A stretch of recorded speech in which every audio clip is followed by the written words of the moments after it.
Olá, sejam muito bem-vindos ao meu canal. Meu nome é Carlos Honorato. Se puderem assinarem, se puderem seguirem o meu canal, curtirem e compartilhar com outras pessoas, é um grande prazer. Nós sempre discutindo alguma coisa que sai um pouco do lugar comum, na ótica de cenários. Eu trouxe até aqui, deste lado aqui, o nosso foco de cenários 2026, onde a gente vai discutir política, economia, negócios, estratégia, né? Tem muito assunto para comentar. E sempre tentando trazer alguma coisa que seja diferente do lugar comum. Hoje nós vamos discutir, por exemplo, o vice-presidente e ministro da indústria, Geraldo Alckmin, que está ocupando um papel fundamental, primordial, e está causando um grande alvoroço, né, nos bastidores, como é comum dele. Quer dizer, não é uma pessoa que é efusiva na participação, na mídia, mas nos bastidores e na interlocução ele é muito forte, muito hábil e principalmente tem uma rede de contatos muito importante. O que está acontecendo no Brasil é que desde a semana passada, né, dia 9 de julho, nós fomos aí surpreendidos, não tão surpreendidos porque isso estava no horizonte, com as tarifas de 50% aí impostas pelo governo Donald Trump, né, pelo presidente Donald Trump nos Estados Unidos. E essas medidas, né, essa tarifa linear sobre todos os produtos, atinge em cheio o que a gente exporta para os Estados Unidos. Que vai, né, vão desde commodities agrícolas, quer dizer, desde a gente vender soja, a gente vende milho, a gente vende suco de laranja, isso é uma grande exportação, vendemos alumínio, vendemos minério de ferro, vendemos ferro, aço, né? Vendemos aviões da Embraer, né, que é um fator importantíssimo de valor agregado de uma indústria que é sensacional em termos de competir com tecnologia no mercado externo. Eu pessoalmente já tive alguns trabalhos com a Embraer e eu sou uma das pessoas que considera a Embraer como nossa grande empresa agregadora de tecnologia para fazer frente no mercado internacional. E o estado de São Paulo é um dos maiores exportadores do Brasil para os Estados Unidos. O estado de São Paulo, Minas Gerais e Rio de Janeiro estão entre os principais que exportam produtos para os Estados Unidos. E quando você coloca tarifas em cima de um determinado produto, essas tarifas são imediatas, não é? Imediata que eu digo a partir do dia 1º de agosto, mas ela não tem nenhum outro detalhe, quer dizer, é simplesmente 50% em cima de custo de tudo que a gente está exportando para lá. E desde a semana passada, quer dizer, a gente teve um turbilhão aí de movimentações, e aí os campos ideológicos, né, e quando a gente lida com ideologia acaba sendo uma coisa um tanto quanto estúpida, tem brigado, né, e pela questão de defender ou não defender as tarifas do Trump, quem era patriota deixa de ser patriota, enfim, você cria uma confusão. E para você que está nos assistindo aí, fica aquela dúvida, né? Se você não é ideológico de um lado ou de outro, se você não é extremista de um lado ou de outro, você fica olhando para o seu bolso, você fica olhando para o seu país, você fala assim, nós vamos ter problemas, não é? Porque efetivamente, mesmo que a exportação brasileira ela tenha um volume relativamente pequeno para os Estados Unidos em relação ao nosso PIB, quer dizer, isso não é uma coisa que vai destruir a nossa economia, mas certamente cria uma série de desarranjos, de prejuízos, né?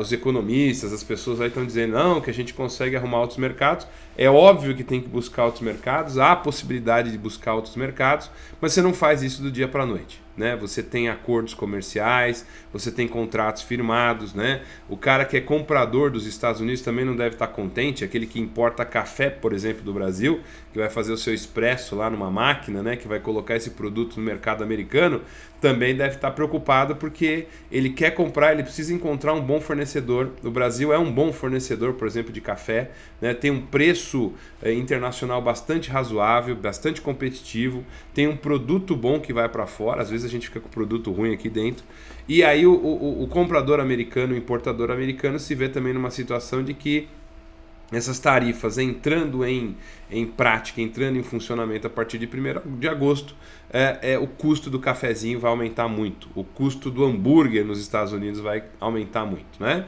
E diante desse aturdimento que aconteceu aí, principalmente em relação às medidas do Trump, quer dizer, você teve num primeiro momento um pessoal da direita aí se colocando a favor, o que é uma coisa absolutamente estúpida, porque não há justificativa em nenhuma tendência política ou ideológica de você defender alguma medida que vai contra o seu país, né?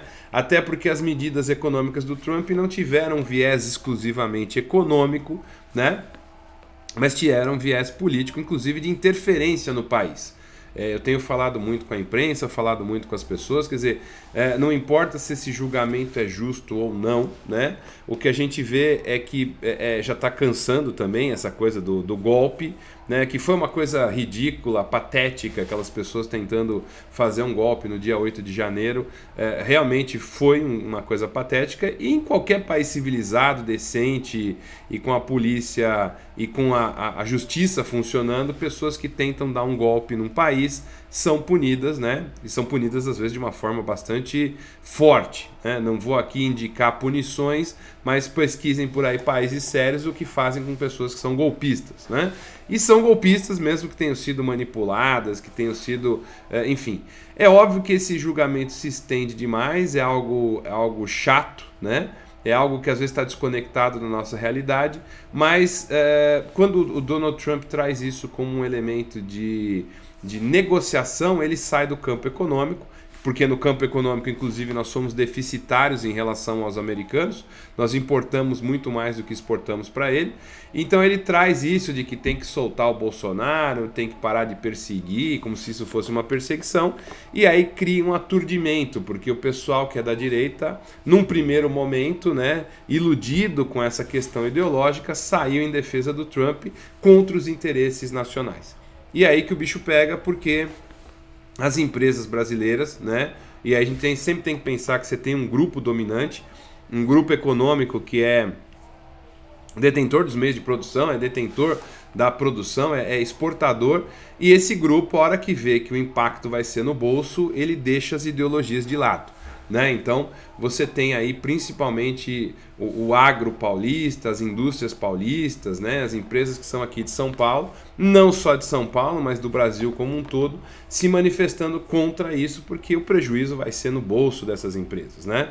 E aí a gente percebeu que naquele momento a interlocução de quem está na oposição foi errática, foi complexa.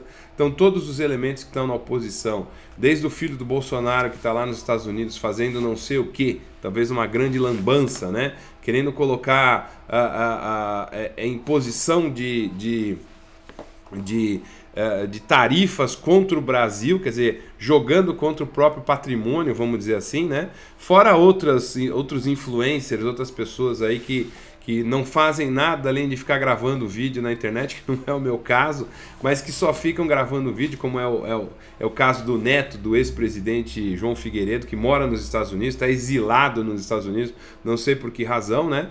Mas que ficam num processo de provocação, né, e de contatos, que isso é mais perigoso, com a extrema-direita americana, buscando aí formas de sanção, não pensando nos interesses do Brasil, mas pensando nos interesses próprios, né, de defender a família, de defender os seus próprios interesses, né. Eu até vi um post muito interessante que compara, né, o presidente Bolsonaro durante a pandemia, dizendo que não podia fechar o comércio, que não poderia fechar a economia, porque isso ia prejudicar o crescimento econômico, os negócios e tudo mais, né? A gente teve ali 700 mil mortos, a gente não pode esquecer disso, e hoje ele e a família dele não se incomodam de impor aí enfim, uma penalidade à economia em nome do interesse próprio deles de se safar de um processo de condenação por conta de um golpe, né? De novo, eu não vou entrar aqui no mérito de que se esse processo é bom ou é ruim, isso demora demais, mas o fato é que a economia brasileira está sendo prejudicada por conta disso. E aí surge, né, você tem outros elementos dentro do campo da direita que trabalham com isso. Você tem o governador de São Paulo, que, como em outro vídeo eu comentei, me pareceu muito aturdido, muito perdido, né, nesse primeiro momento, porque ele inclusive apoiou as medidas do Trump, mas logo depois ele deve ter sido avisado que se ele apoia as medidas do Trump, ele está indo contra o interesse nacional, né? E aí são em momentos de crise como esse que você vai testar justamente a experiência, você vai testar aquilo que essas pessoas têm de valores efetivos, né? Quer dizer, não que sejam apenas apoiadores de uma posição por movimentos casuísticos, né? Então, eu tenho interesse de ser governador, eu tenho interesse de ser presidente, eu tenho interesse de ser senador, deputado, então eu apoio uma causa ou outra. Existem momentos, e essa é a diferença entre quem é um estadista e quem é um governador, né? Quem é um gerente, quem é um líder, né? De você assumir posições que são posições a favor do país. Então não é uma posição ideológica, é uma posição em função do país. Eu falando dessa forma aqui dá a entender que eu apoio totalmente o presidente Lula, né? E não é uma verdade, eu apoio a defesa do país, né? Eu acho que a gente tem uma série de dificuldades, uma série de defeitos aí que precisam ser corrigidos, especialmente na parte fiscal. O governo gasta demais, gasta mal, nós temos déficit, isso pode nos empurrar para uma inflação, né? A gente precisaria de um Estado mais eficiente, mais enxuto. O judiciário, o legislativo, o executivo tem problemas aí de custos, tem super salários, você tem despesas feitas, né? Especialmente essas emendas parlamentares que são muito nebulosas, como esse dinheiro circula.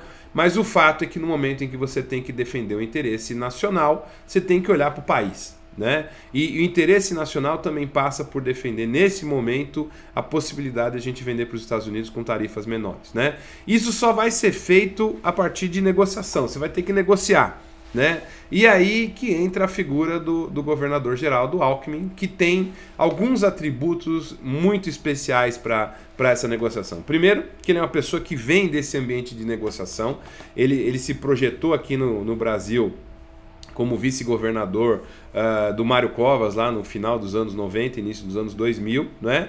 Sempre teve um perfil meio low profile, principalmente quando ele era, sempre e continua tendo um perfil low profile, como vice-governador, depois como governador por 3 vezes, se não me engano, do estado, e é uma pessoa que tem uma circulação, né? Tem uma capacidade de interlocução, conhece os agentes, conhece os empresários, conhece o sistema brasileiro aí enfim, de toda essa engrenagem que a gente tem da produção do capitalismo brasileiro. E aqui eu não vou julgar se é bom ou se é ruim, mas ele tem essa circulação, essa interlocução e principalmente essa legitimidade. E mais do que legitimidade, ele tem o cargo, ele tem a função de ministro e de vice-presidente. Então, habilmente, o presidente Lula colocou ele nessa função de fazer essa interlocução com o empresariado e ter essa interlocução fora, né? Quer dizer, o que a gente tem pesquisado é que ele tem trabalhado com empresários no exterior, feito contatos e criado aí um mecanismo de negociação internacional de modo a conseguir furar essas barreiras que o Trump criou, que ele tem criado, e conseguir abrir uma porta, uma forma de negociar, que não vai ser fácil, porque você não está lidando única e exclusivamente com questões econômicas, mas de entender as possibilidades de influenciar uma mudança nessa política, né? A gente tem falado muito sobre o taco, que é o Trump always chicken out, né? Chicken out em inglês é se acovarda, né? Quer dizer, ele sempre vai e volta atrás. E muito provavelmente vai acontecer alguma coisa assim. Só que o que a gente já evidenciou é que mesmo que ele se acovarde e volte atrás, o estrago já está feito, né? Então ele cria uma sensação de prejuízo, uma sensação de emergência, em que os agentes têm que ir conversar com ele, têm que ir negociar com ele, têm que entender com ele o que está acontecendo, né? Normalmente ele consegue bons resultados com isso, porque a política do bode na sala ajuda a tumultuar o negócio para o lado dele, não é? Então, a habilidade que a gente também tem que ter é de fugir um pouco da agenda do Trump, né?